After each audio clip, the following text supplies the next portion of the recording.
तो डियर, जैसे कि हम लोग बात कर रहे थे यहाँ पे, जो टैक्सोनॉमी होती है उसका बेसिस किसको बनाया जाता है। तो जब शुरुआत में टैक्सोनॉमी को स्टार्ट किया गया था, उस टाइम पे बहुत सारे बेसिक फीचर्स को लिया गया था, ठीक है। लेकिन जैसे जैसे हमारे पास में साइंस एडवांस होती चली गई, वैसे वैसे हमारे पास में जो टैक्सोनॉमी है उसको प्रिपेयर करने के जो नॉर्म्स होते हैं, जो रूल्स होते हैं, वो बदलते चले गए। जो हमारे पास टैक्सोनॉमिस्ट थे, उन्होंने बहुत सारे कैरेक्टर्स को ऐड करना शुरू कर दिया। जैसे अब हमारे जो वर्कर्स हैं वो मॉर्फोलॉजी को देखते हैं, वो एनाटॉमी को देखते हैं, साथ ही साथ जो साइटोलॉजी है वो उसकी स्टडी भी करते हैं, डेवलपमेंटल प्रोसेस जो होती है उसको भी लेके चलते हैं, जो इकोलॉजिकल इंफॉर्मेशन होती है ये उसको भी लेके चलते हैं। तो इन सभी कैरेक्टर्स को अब यूज किया जाता है फिलहाल टैक्सोनॉमी के अंदर, लेकिन शुरुआती समय में ऐसा नहीं था।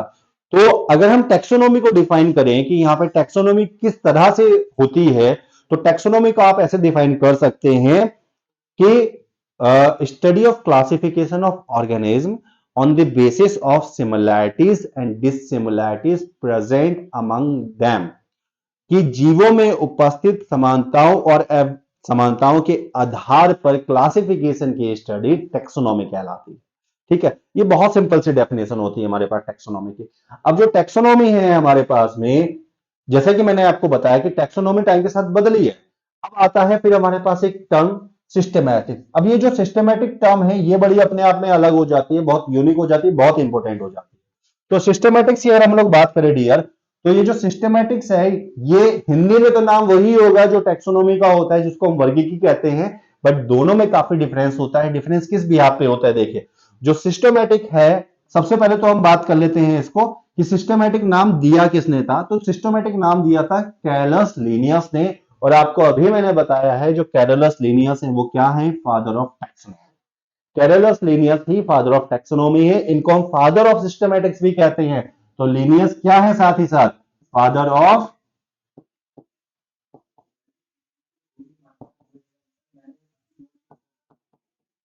सिस्टमैटिक्स। तो ना केवल हम इनको फादर ऑफ टैक्सोनॉमी कहते हैं, बल्कि हम इनको फादर ऑफ सिस्टमैटिक्स भी कहते हैं। अब जो अगर हम बात करें सिस्टमैटिक्स, ये सिस्टमैटिक्स कहां से आया है। सिस्टमैटिक एक लैटिन शब्द है जो सिस्टेमा से ड्राइव हुआ है। अब सिस्टेमा का मतलब क्या होता है, सिस्टेमा का मतलब होता है किसी भी चीज को अरेंज करना। तो यहां पर सिस्टमैटिक्स का मतलब हो जाएगा अरेंजमेंट ऑफ ऑर्गेनिज्म। तो अब सिस्टेमैटिक और टैक्सोनॉमी का अगर मैं आपको समझाने का प्रयास करूं छोटी सी फॉर्म में, तो देखिए ऐसे आप समझिए कि मेरे पास में है एक राहुल, ठीक है, साथ में मेरे पास में है एक दीपक। दो है मेरे पास, राहुल और दीपक। मैंने राहुल से कहा राहुल जाओ मेरे पास में ये 10 फाइलें हैं, उनको ले जाके मेरे टेबल पे रख दो। राहुल ने ले गया मेरे टेबल के ऊपर वो 10 किताबें रख दी। ठीक है, दिट इज द टैक्सोनॉमी।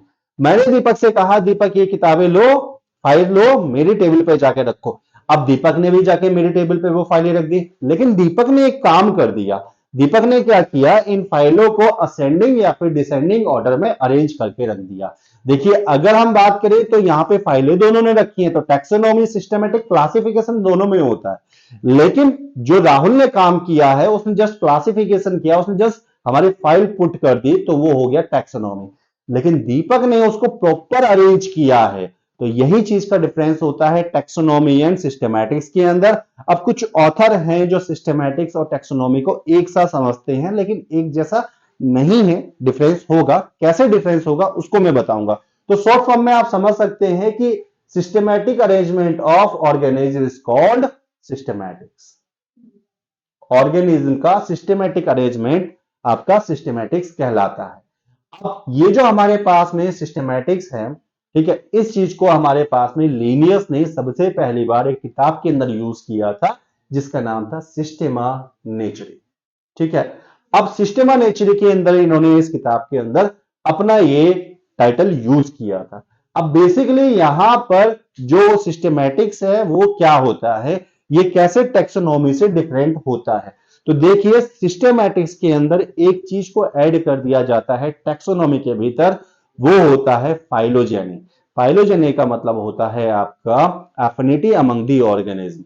अब इसको आप ऐसे समझ सकते हैं हमने टेक्सोनोमी की बात की थी कि सिमिलैरिटी और डिसिमिलैरिटी को हम के आधार पर हमने वहां पे क्लासिफिकेशन किया था, लेकिन यहां पर हम सिमिलैरिटीज देखेंगे, डिसिमिलैरिटीज देखेंगे, साथ ही साथ फाइलोजेनेटिक रिलेशनशिप देखेंगे। अब ये जो फाइलोजेनेटिक रिलेशनशिप की जहां बात आ जाती है, वहां बात आ जाती है इवोल्यूशन की। मतलब हम यहां पर इवोल्यूशन की बात करने वाले हैं, ठीक है। तो सिस्टमैटिक जो डील करता है वो क्लासिफिकेशन के अंदर इवोल्यूशन को ऐड करने के साथ डील करता है, ठीक है। तो आप समझे यहां पर कि जो सिस्टमैटिक है, सिस्टमैटिक के अंदर हम लोग आइडेंटिफिकेशन करेंगे, नोमेनक्लेचर करेंगे, क्लासिफिकेशन करेंगे, साथ में इवोल्यूशनरी रिलेशनशिप देखेंगे। देखिए अभी मैंने क्या कहा, इवोल्यूशनरी रिलेशनशिप, कि हमारे पास में जो आज की डेट में और कई ऑर्गेनिज्म है उसका ओरिजिन कहां से हुआ, वो सिस्टमैटिक के अंदर दिखाई देगा, ठीक है। अब हम बात करते हैं कि हमारे पास में जो ओल्ड टैक्सोनॉमी थी, जो आपकी क्लासिकल टैक्सोनॉमी थी या सिस्टमैटिक था, वो मॉडर्न टैक्सोनॉमी से कैसे अलग है। तो देखिए हमारे पास क्लासिकल टैक्सोनॉमी और मॉडर्न टैक्सोनॉमी में दोनों में क्या अंतर होता है। Classical taxonomy simple taxonomy represent करता है, जबकि मॉडर्न टैक्सोनॉमी आपको बायोसिस्टेमेटिक्स को रिप्रेजेंट करता है। तो अगर आप देखेंगे हमारे पास में डिफरेंस की हम बात करें यहां पर, तो सबसे पहली चीज यहां पर जो स्टडी होती है वो मॉर्फोलॉजी के आधार पर होती है, ठीक है। It deals with morpho species, मतलब जो भी हमारे पास स्पीसीज है, ठीक है, वो आपकी मॉर्फोलॉजी के आधार पर देखी जाएगी। और यहां पर it deals with biology species concept, ठीक है। यहां पर जो स्पीसीज है वो उसके बायोलॉजिकल फीचर के ऊपर देखा जाएगा। फिर हम बात करते हैं, हमारे एक साइंटिस्ट थे जिनका नाम था टरिल। टरिल ने इस क्लासिकल टैक्सोनॉमी को अल्फा टैक्सोनॉमी नाम दिया था। ध्यान दीजिएगा यहां पे बहुत इंपॉर्टेंट चीज बता रहा हूं कि टरिल ने यहां पर क्लासिकल टैक्सोनॉमी को अल्फा टैक्सोनॉमी नाम दिया था। वहीं टरिल ने आपकी मॉडर्न टैक्सोनॉमी को ओमेगा टैक्सोनॉमी नाम दिया था। ऑल टैक्सोनॉमी अल्फा टैक्सोनॉमी और मॉडर्न टैक्सोनॉमी ओमेगा टैक्सोनॉमी। इसके बाद हम बात करते हैं, इनका मानना यह था कि जो स्पीसीज है वो फिक्स है, उसमें कोई परिवर्तन नहीं हो सकता। There is no evolution in the species, मतलब जो आज स्पीसीज हम देख रहे हैं वो आज से 1000 साल पहले भी ऐसी थी, 10,000 साल पहले भी थी, 10 लाख साल पहले भी ऐसी थी। तो ये स्पीसीज को बिल्कुल फॉलो नहीं, स्पीसीज में इवोल्यूशन को बिल्कुल फॉलो नहीं करते थे। लेकिन यहां पर स्पीसीज को डायनामिक माना गया है, और डायनामिक का मतलब होता है परिवर्तनशील। मतलब हमारे पास में जैसे जैसे टाइम बदलता है वैसे वैसे स्पीसीज का नेचर भी बदलता है, मतलब स्पीसीज एवोल्यूशन को फॉलो करती है। इसके बाद यहां पर जब हम पुराने समय में टैक्सोनॉमी का यूज करते थे, तो जो फाइलोजेनेटिक रिलेशनशिप है, जो हमारे पास इवोल्यूशनरी रिलेशनशिप है, उसको कंसीडर नहीं किया जाता था। लेकिन अभी हम इवोल्यूशनरी रिलेशनशिप को कंसीडर करते हैं। तो यहां पर हम फाइलोजेनेटिक रिलेशनशिप नहीं दिखाते और यहां पर हम फाइलोजेनेटिक रिलेशनशिप दिखाते। इसके अलावा ये जो क्लासिकल टैक्सोनॉमी है, इसको सपोर्टर कौन थे, इसके सपोर्टर थे एरिस्टोटल, इसके सपोर्टर थे थियोफ्रेस्टर, और इसके सपोर्टर थे लीनियस। हाँ भले से लीनियस ने बहुत काम किया है, लेकिन उस समय पर, जिस समय पर लीनियस थे, उस समय पर टेक्निक इतनी ज्यादा नहीं थी, चीजों की स्टडी इतनी ज्यादा हो नहीं सकती थी। तब उन्होंने जो यूज किया था, इनका जो प्रपोजल था, वो आपका क्लासिकल टैक्सोनॉमी में आता था। लेकिन यह भी सत्य है कि सबसे ज्यादा जो टैक्सोनॉमी में काम किया है वो लीनियस ने ही किया है। अब अगर इसकी हम बात करें तो it is supported by Lamarck, it is supported by Huxley. और हक्सले वो ही व्यक्ति थे जिन्होंने मॉडर्न टैक्सोनॉमी या फिर मॉडर्न सिस्टमैटिक्स को प्रपोज किया था 1940 के आसपास, ठीक है। अब आगे हम बात करते हैं यहां पर कि हमारे पास टैक्सोनॉमी हम तैयार कर रहे हैं, तो टैक्सोनॉमी तैयार करने के लिए हम क्या यूज करेंगे, हम यूज करेंगे कुछ बेसिक प्रोसेसेस का। तो ये जो बेसिक प्रोसेसेस होंगी जिनका यूज किया जाएगा टैक्सोनॉमी के अंदर, वो क्या होती हैं। तो देखिए यहां पे जो बेसिक प्रोसेसेस है, सबसे पहला कैरेक्टराइजेशन। कैरेक्टराइजेशन को हम समझेंगे, कैरेक्टराइजेशन क्या होता है। साथ में हम लोग देखते हैं आइडेंटिफिकेशन, फिर हम देखेंगे नोमेनक्लेचर, लास्ट हम देखेंगे क्लासिफिकेशन। अब इन सब चीजों को समझते हैं ये क्या चीजें होती हैं।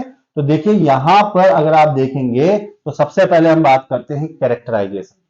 कैरेक्टराइजेशन जो होता है वो किसके आधार पर होता है। कैरेक्टराइजेशन में हमें देखना है कि हमारे पास सामने जो ऑर्गेनिज्म है उसका स्ट्रक्चर किस प्रकार का है, उसकी मॉर्फोलॉजी किस प्रकार की है, उसकी एनाटॉमी कैसी किस प्रकार की है, मतलब उसके एक्सटर्नल फीचर कैसे हैं, उसके इंटरनल फीचर कैसे हैं, ठीक है, उसकी डेवलपमेंटल प्रोसेसेस कैसी हैं, उसका इकोलॉजिकल रोल क्या है। मतलब इन सभी चीजों को जब हम फोकस करेंगे, हम उसके बाहर के कैरेक्टर से लेकर अंदर तक के सेलुलर लेवल तक के कैरेक्टर्स को देखेंगे, तो यही हमारा कहलाता है कैरेक्टराइजेशन।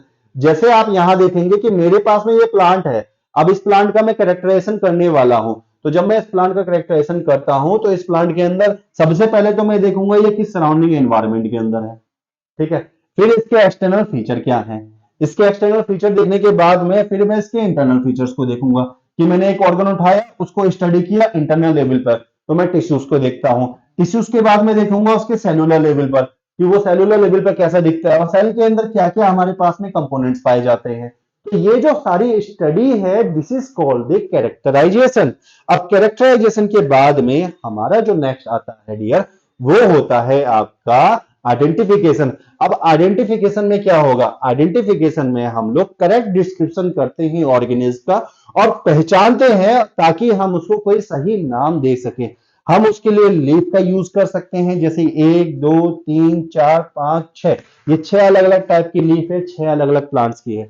तो ये जो लीफ है ये इसको बिलोंग करती है, ये लीफ इस प्लांट को बिलोंग करती है, ये लीफ इस प्लांट को बिलोंग करती है। अब जब हम यहां पर आइडेंटिफिकेशन कर रहे हैं तो हम इस लीफ के आधार पर, इस फ्लावर के आधार पर प्लांट को रिप्रेजेंट कर सकते हैं कि हाँ भाई हमारे पास में ये प्लांट है। जैसे ये वाला आपको जो प्लांट देखने को मिल रहा है, ठीक है, इसकी जो लीफ है वो लंबी है, जो फ्लावर है वो आपका थोड़ा सा पिंकिश कलर का होता है, ठीक है। इसके अंदर जो वेनेशन है वो आपका पैरेलल वेनेशन है, इसके अंदर जो वेनेशन है वो आपका रेटिकुलेटेड वेनेशन है। तो मतलब इन्हीं तरह से हम लोग इसको आइडेंटिफाई कर सकते हैं, ठीक है। तो ये हो जाता है हमारे पास आइडेंटिफिकेशन का तरीका। फिर आता है हमारे पास में नोमेनक्लेचर। हमने आइडेंटिफाई कर लिया, आइडेंटिफाई करने के बाद में अब हम उसको एक पर्टिकुलर नेम देंगे। तो पहले हमने कैरेक्टराइजेशन किया, फिर हमने उसका आइडेंटिफिकेशन किया, फिर हम उसको देंगे नेम। अब जो नेमिंग होती है उसको हम कहते हैं नोमेनक्लेचर। तो बेसिकली नोमेनक्लेचर क्या होता है, तो देखिए नोमेनक्लेचर वो साइंस होती है जिसके अंदर किसी भी ऑर्गेनिज्म को एक ऐसा नाम दिया जाता है जिसके द्वारा हर एक जगह पर उसको एक पहचान मिलती है, लोग उसको समझ पाते हैं और उसके ऊपर इशारा कर पाते हैं कि हम बात किसकी कर रहे हैं। तो कम्युनिकेशन के लिए, स्पीशीज को रिप्रेजेंट करने के लिए, ऑर्गेनिज्म को रिप्रेजेंट करने के लिए हम एक नाम का यूज करते हैं। जैसे जो हमारे पास में जो फ्रॉग पाया जाता है उसको नाम दिया जाता है राना टिग्रीना। जैसे हमारे पास में जो मटर है उसका साइंटिफिक नेम है पाइसम सटाइवम। जैसे हमारे पास जो रोज है उसका साइंटिफिक नेम है रोजा इंडिका। जैसे हम लोग हैं, हमारा जो साइंटिफिक नेम है वो है होमोसेपियंस, ठीक है। तो हर एक किसी का अलग तरीका होता है नोमेनक्लेचर का, लेकिन साइंस के अंदर जो नोमेनक्लेचर किया जाता है वो एक ही मेथड से किया जाता है, उसको हम पढ़ेंगे अभी आगे। व्हाट इज क्लासिफिकेशन, तो देखिए क्लासिफिकेशन एक ऐसी प्रोसेस होती है जिसके अंदर किसी भी एंटिटी, किसी भी टाइप के स्ट्रक्चर, किसी भी ऑर्गेनिज्म के ग्रुप्स को तैयार किया जाता है। तो basically classification is grouping of organism on the basis of similarities and dissimilarities present among them. तो उनके बीच में जो भी समानता असमानताएं रहेंगी उनके आधार पर जब आप ग्रुप्स बनाते हो, this is called the classification. अब यहां पे जो क्लासिफिकेशन होता है, सबसे पहली चीज तो हम क्यों यूज कर रहे हैं क्लासिफिकेशन, ठीक है। अगर हम देखें तो क्लासिफिकेशन का यूज करने का मेन मकसद होता है कि हमारे पास जो ह्यूज अमाउंट में प्लांट और स्पीसीज नंबर प्रेजेंट है, अभी हमने देखा था जो बायोडाइवर्सिटी थी हमारी उसकी, तो जो huge number of plant and species है हम उनको अलग अलग कैटेगरीज में बांट सके। क्यों बांट सके, ताकि हम उनको कोई नाम दे सके, हम उनको याद रख सके, हम उनको पढ़ सके और हम उनको समझ सके। तो क्लासिफिकेशन की सबसे बड़ी आवश्यकता होती है ताकि इतने बड़े नंबर पर उपस्थित प्लांट और एनिमल्स को आप नाम दे सको, आप याद कर सको, आप उनको समझ सको और उनको पढ़ सको। यह होता है मेन हमारा नीड ऑफ क्लासिफिकेशन, ठीक है। अब क्लासिफिकेशन में हम साथ में ये देखते हैं कि हम इसको जो है जब इस तरह से तैयार करते हैं ताकि हमारे पास ये जो ग्रुप बन के आ रहे हैं, इन ग्रुप का यूज करके हम अगर इस ग्रुप में से किसी भी एक ऑर्गेनिज्म को उठाते हैं, उसके कैरेक्टर्स की स्टडी करते हैं, तो उस अकेले ऑर्गेनिज्म की वजह से हमें सारे के सारे जितने भी ऑर्गेनिज्म है उनके फीचर्स का पता चल जाएगा। तो यहां पे हमें सबकी स्टडी करने की जरूरत नहीं है, केवल एक हमारे पास में ऑर्गेनिज्म रहेगा, हम उसकी स्टडी कर लेंगे। फॉर एग्जाम्पल मैं आपसे कहता हूं कि मैं एक स्कूल में जाता हूं, वहां जाके देखा कि मेरे पास बहुत सारे बच्चे वहां पे हैं। मैंने बहुत सारे क्लासरूम्स को देखा, तो वहां पे एक सेक्शन लिखा हुआ था जिसके ऊपर है 11C। मैंने पता किया ये सेक्शन कौन सा है, तो पता चला वहां पे बायोलॉजी का सेक्शन है। मतलब वहां पे बच्चों के पास में केमिस्ट्री, बायोलॉजी, ठीक है, और फिजिक्स और बाकी उसके सब्जेक्ट थे, तो मतलब साइंस के वो हमारे पास थे।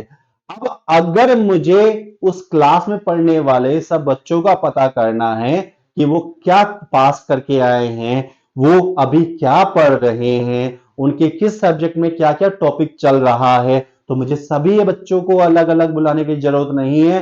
मैं एक बच्चे को बुलाऊंगा और पूछूंगा बेटा आप ये बताइए आपके क्लास में क्या चल रहा है, तो बच्चा बताएगा सर जी बायोलॉजी के अंदर अभी हमारा 5th चैप्टर चल रहा है, फिजिक्स में हमारे पास 4th चैप्टर चल रहा है, केमिस्ट्री में 3rd चैप्टर चल रहा है, और हिंदी के अंदर हम 8th चैप्टर पे हैं, इंग्लिश में हम लोग 9th चैप्टर पे हैं। तो उस बच्चे से पता चला तो मतलब पूरी क्लास का जो सिलेबस क्या चल रहा है वो मुझे पता चल गया।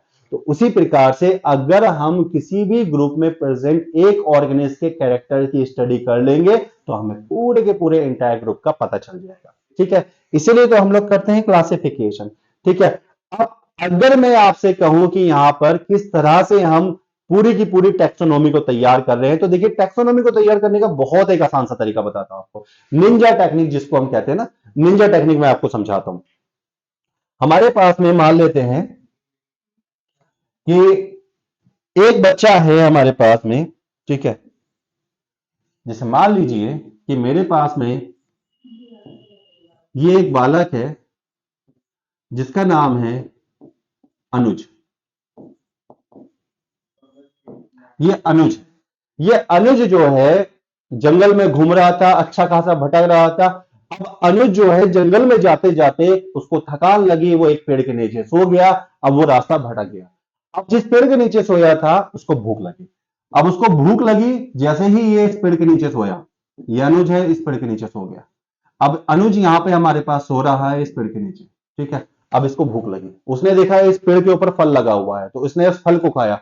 इस फल को खाने के बाद उसको लगा ये तो बहुत जाना पहचाना सा स्वाद है, तो क्या हो सकता है कि मैं इस प्लांट की जो है टेक्सोनोमी तैयार कर सकता हूं। तो उसने क्या किया, सिंपली 4 रूल्स को फॉलो किया। ये जो 4 रूल्स थे वो क्या थे, पहला आइडेंटिफिकेशन, दूसरा हमारे पास में पहला कैरेक्टराइजेशन, फिर आइडेंटिफिकेशन, नोमेनक्लेचर, क्लासिफिकेशन। तो उसने क्या किया, सबसे पहले तो देखा कैरेक्टराइजेशन। कैरेक्टराइजेशन के अंदर इसने क्या पता किया कि हमारे पास ये प्लांट है या एनिमल्स है। जी प्लांट है हमारे पास, ये हमारे पास जो प्लांट है ये श्रब में आता है, ट्री में आता है, या फिर हमारे पास हाउस में आता है। जी हमारे पास ट्री में आता है, ठीक है। अब उसके बाद उसने ये देखा कि ये पेरिनियल है कि एनुअल है, पता चला ये पेरिनियल है, तो ये हो गया कैरेक्टराइजेशन। अब बात करेंगे आइडेंटिफिकेशन की। तो आइडेंटिफिकेशन के लिए उसने कंपैरिजन करना शुरू कर दिया चीजों का। तो उसने देखा ये जो फ्रूट खा रहा है वो एक ऐसा फ्रूट है जो बचपन से ये खाता आता है। उसके बाद इसको टेस्ट बहुत जाना पहचाना लगा, जो पत्तियां हैं उन पत्तियों से भी इसने इसको पहचान लिया, और पहचानने के बाद बताया भाई ये तो क्या है, दिस इज आम, मैंगो। हो गया आइडेंटिफिकेशन, हो गया ना आइडेंटिफिकेशन, ये हमने भी देख के पहचान लिया ये आम है। अब आम के बारे में सब कुछ हमें पता है। और जैसे ही इसका आइडेंटिफिकेशन हुआ, आइडेंटिफिकेशन होने के बाद अगला स्टेप नोमेनक्लेचर। भाई हमारे पास पहले से जो आम प्रेजेंट है हमने किस में रखा है उसको, जीनस मैंजीफेरा के अंदर। स्पीसीज कौन सी रख दी, इंडिका। बस जहां ये मिला है, इंडिया में मिला तो इंडिका, नेपाल में मिला तो नेपालिका, ठीक है। बस इसी तरह से हम लोग नाम दे देंगे तो यह हो जाएगा इसका नोमेनक्लेचर। और बस जैसे ही हमने नाम दिया, नाम देने के बाद में हमें ऑलरेडी पता चल गया है उसका जीनस क्या है, हमने इसको स्पीसीज नाम दे दिया है। तो जस्ट वैसे ही हमारे पास पहला क्लासिफिकेशन तैयार था, बस इसी प्लांट को भी वहां पर रख देंगे और इसकी टैक्सोनॉमी तैयार। अब इसकी टैक्सोनॉमी तैयार होने के बाद में डियर हम लोग देखेंगे यहाँ पर कि नेमिंग की मैंने आपके सामने बात की है, नेमिंग बड़ा इंपॉर्टेंट हो जाता है हमारे लिए। तो नेमिंग जो होता है वो क्या होता है उसके बारे में भी हम लोग यहाँ पर देखेंगे। तो नेमिंग को लेकर अगर हम लोग बात करें तो नोमेनक्लेचर क्या होता है उसको यहाँ पर हम समझते हैं। देखिए एक ऐसी साइंस जिसमें किसी पर्टिकुलर ऑर्गेनिज्म को नाम दिया जाता है वो नोमेनक्लेचर कहलाता है। अब जो नेमिंग है कि प्रोसेस है, ऐसा नहीं है कि कोई नई प्रोसेस है, ऐसा भी नहीं है कि ये जो नेमिंग है इसमें केवल हम रूल्स, साइंटिफिक रूल्स को ही फॉलो करते हैं, नहीं। देखिए नेमिंग जो है बहुत एंशिएंट टाइम से चली आ रही है। जब हमारे पास में कम्युनिकेशन के लिए लैंग्वेज का आविष्कार हुआ था तो भाषा के आविष्कार के साथ साथ ही नेमिंग की प्रोसेस भी स्टार्ट हो गए थे। लोग एक दूसरे को समझाने के लिए कुछ नाम्स का यूज करने लगे थे, जो एक दूसरे से बात करने के लिए एक दूसरे को नाम भी देने लगे थे। साथ ही साथ उनके एनवायरमेंट में जितने भी टाइप के प्लांट थे, जितने भी टाइप के एनिमल्स थे, उन सभी को पहचानने के लिए और एक दूसरे को समझाने के लिए वो नाम का यूज करने लगे थे। तो बेसिकली जो नोमेनक्लेचर है, इसका मतलब होता है to provide a name to a particular organism और पर्टिकुलर एंटिटी, नोमेनक्लेचर हो जाता है। अभी जो नोमेनक्लेचर होता है, यहां पर एक चीज आती है, वो क्या आती है कि नोमेनक्लेचर जब होता है तो उसके अंदर हम लोग कुछ रूल्स को फॉलो करते हैं। अब ये जो रूल्स है, ये साइंटिफिक नोमेनक्लेचर के लिए हो जाते हैं। लेकिन अगर आप रूल्स को फॉलो नहीं करते हो, तब भी आप नोमेनक्लेचर करते हो, तो वो नोमेनक्लेचर आपका वर्नाकुलर नोमेनक्लेचर हो जाता है। तो ऐसे में नोमेनक्लेचर हमारे पास दो टाइप का हो जाएगा टेक्सोनोमी के अंदर, एक वर्नाकुलर नोमेनक्लेचर, दूसरा साइंटिफिक नोमेनक्लेचर। जो वर्नाकुलर नोमेनक्लेचर है, इसका मतलब क्या होता है? तो देखिए, जो वर्नाकुलर नोमेनक्लेचर है, इसका मतलब हो जाता है naming of organism, naming of organism according to the, ठीक है, लोकल लैंग्वेज। तो लोकल लैंग्वेज के आधार पर हम ऑर्गेनिज्म को नाम देंगे यहां पर। अब ये जो लोकल लैंग्वेज होती है, आपको पता है कि एक कंट्री के अंदर भी हंड्रेड ऑफ लैंग्वेज बोली जाती हैं। अकेले इंडिया के अंदर लगभग 300 प्लस लैंग्वेज बोली जाती है। और जो लैंग्वेज होती है लोकल लैंग्वेज, ये हर डिस्टेंस के बाद चेंज हो जाती है। हमारी लैंग्वेज चेंज हो जाती है तो फिर हम कैसे याद कर पाएंगे? ठीक है, तो जब लोकल लैंग्वेज में हम किसी को नाम देते हैं, तो वो आपका कहलाता है वर्नाकुलर नोमेनक्लेचर। और एंशियंट टाइम से जो हमारे पास में नाम देने की प्रोसेस आई थी, वो लोकल नेम्स या फिर वर्नाकुलर नोमेनक्लेचर ही आई थी। अब ये जो वर्नाकुलर नॉर्म से नेम होते हैं या लोकल नेम होते हैं, ये प्लेस टू प्लेस चेंज होते रहते हैं। जैसे एग्जांपल के तौर पे मैं आपको बताऊं, हमारे पास एक वेजिटेबल है जिसका नाम है बॉटल गोड। अब ध्यान से देखिएगा, ये इंग्लिश का एक नाम है बॉटल गोड, ठीक है। अब इसी बॉटल गोड को हिंदी में हम कहते हैं लौकी, ठीक है। किसी जगह पे हम कहते हैं दूधी, किसी जगह पे नाम देते हैं घिया। तो आप देख रहे हैं ना, मतलब एक ही चीज के अभी आपके सामने मैंने चार नाम दे दिए। इसी के साथ साथ हमारे पास जैसे तीन लोग खड़े हैं, एक हमारे पास इंग्लिश जानता है, एक संस्कृत जानता है और एक हिंदी जानता है। इंग्लिश वाले को संस्कृत नहीं आती, ठीक है, और हिंदी नहीं आती। संस्कृत वाले को इंग्लिश नहीं आती और हिंदी नहीं आती। हिंदी वाले को संस्कृत और इंग्लिश दोनों नहीं आती, ठीक है। अब ऐसे में उनके सामने से एक ऑर्गेनाइज निकल के गया। इंग्लिश वाला बोलता है हे डॉग, ठीक है। संस्कृत वाला बोलता है कुकुर और हिंदी वाला बोलता है कुत्ता। तो निकल के तो एक गया और सामने से कुत्ता रिप्लाई करता है, भाई एक ही नाम दे दो, अलग अलग क्यों बुला रहे? तो यहां पर प्रॉब्लम क्रिएट हो जाती है ना, कि हमारे पास वर्नाकुलर नोमेनक्लेचर की वजह से एक ही ऑर्गेनिज के बहुत सारे नाम हो जाते हैं, जो कि ठीक नहीं है। और इसी चीज को दुरुस्त करने के लिए हम लोग प्रपोज करते हैं, जो हमारे साइंटिस्ट हैं वो प्रपोज करते हैं साइंटिफिक नोमेनक्लेचर। आता है हमारे पास साइंटिफिक नोमेनक्लेचर। जो साइंटिफिक नोमेनक्लेचर है बेसिकली क्या होता है? देखिए, साइंटिफिक नोमेनक्लेचर का मतलब होता है कि naming of organism by following certain rules and principle assigned by the scientific community, ठीक है। जब किसी साइंटिफिक कम्युनिटी से मिलने वाले रूल्स और प्रिंसिपल्स को फॉलो करते हुए कोई नाम दिया जाता है, तो वो साइंटिफिक नेम कहलाता है और प्रोसेस साइंटिफिक नोमेनक्लेचर कहलाती है। और साइंटिफिक नोमेनक्लेचर की प्रोसेस से हमारे पास जो ऑर्गेनिज्म होगा उसको एक सिंगल नाम मिलेगा, और ये सिंगल नाम यूनिवर्सली एक्सेप्टेबल होगा। चाहे आप इंडिया में देख लो, चाहे इंडिया के बाहर देख लो। मैं इंडिया से चाइना, चाइना से जापान, जापान से अफ्रीका, अफ्रीका से, ठीक है, मलेशिया, मलेशिया से यूरोप, यूरोप से अमेरिका, सब में अगर आप घूम के आ जाएंगे और साइंटिफिक नेम देखेंगे तो एक ही साइंटिफिक नेम होगा, ठीक है। तो हमारे पास साइंटिफिक नेम का बेनिफिट यही मिलता है कि किसी भी एंटिटी को केवल एक ही नाम मिलेगा और इसके वजह से वो जो नाम होगा वो यूनिवर्सली एक्सेप्टेबल होगा। जो सब लोग उसको स्वीकार करेंगे तो उनको कंफ्यूजन भी क्रिएट नहीं होगा, ठीक है। आगे हम बात करते हैं, हमारे पास जो साइंटिफिक नोमेनक्लेचर होता है उसके कुछ रूल्स हैं। रूल्स को देने की हमारे पास कुछ एजेंसीज हैं। अब ये कौन कौन सी एजेंसीज हैं जो साइंटिफिक नोमेनक्लेचर को हमारे सामने प्रपोज करती हैं? तो मैं आपको बताया तो हमारे पास कौन कौन सी एजेंसीज हैं। जैसे सबसे पहले तो हमारे पास है आईसीजेडएन। आईसीजेडएन का मतलब होता है international code of zoological nomenclature. तो वो एजेंसी जो कि एनिमल्स के नोमेनक्लेचर के लिए रूल्स बनाती है, वो आईसीजेडएन। फिर आता है आईसीबीएन। आईसीबीएन क्या होता है? International code for botanical nomenclature, ठीक है। ये वो एजेंसी है जो प्लांट्स के नोमेनक्लेचर के रूल्स बनाती है। फिर आता है आईसीवीएन। आईसीवीएन का मतलब होता है international code of viral nomenclature. ये वो एजेंसी है जो वायरस के नोमेनक्लेचर के लिए रूल्स बनाती है। फिर आता है आईसीएनबी। आईसीएनबी का मतलब होता है dear international code for nomenclature of bacteria. ये वो एजेंसी है जो बैक्टीरिया के नोमेनक्लेचर के रूल्स बनाती है। और लास्ट आता है आईसीएनसीपी। आईसीएनसीपी का मतलब होता है international code for nomenclature of cultivated plants. तो ये वो हमारे पास एजेंसी है जो क्रॉप प्लांट्स होते हैं, जो कल्टीवेटेड प्लांट है, उनके नोमेनक्लेचर को तैयार करती है। तो ये हमारे पास में एजेंसीज के नाम थे। ठीक है, तो आई होप कि आज का लेक्चर आपको काफी एंजॉय किया होगा, आप लोगों ने, आपको काफी अच्छा लगा होगा। तो आज के लेक्चर को हम लोग करेंगे यहीं पे डियर स्टॉप। बाकी आपकी जो क्वेरी रहेंगी आप हमें बताइएगा, हम उसको सॉल्व करेंगे। आप सभी को all the best. Thank you.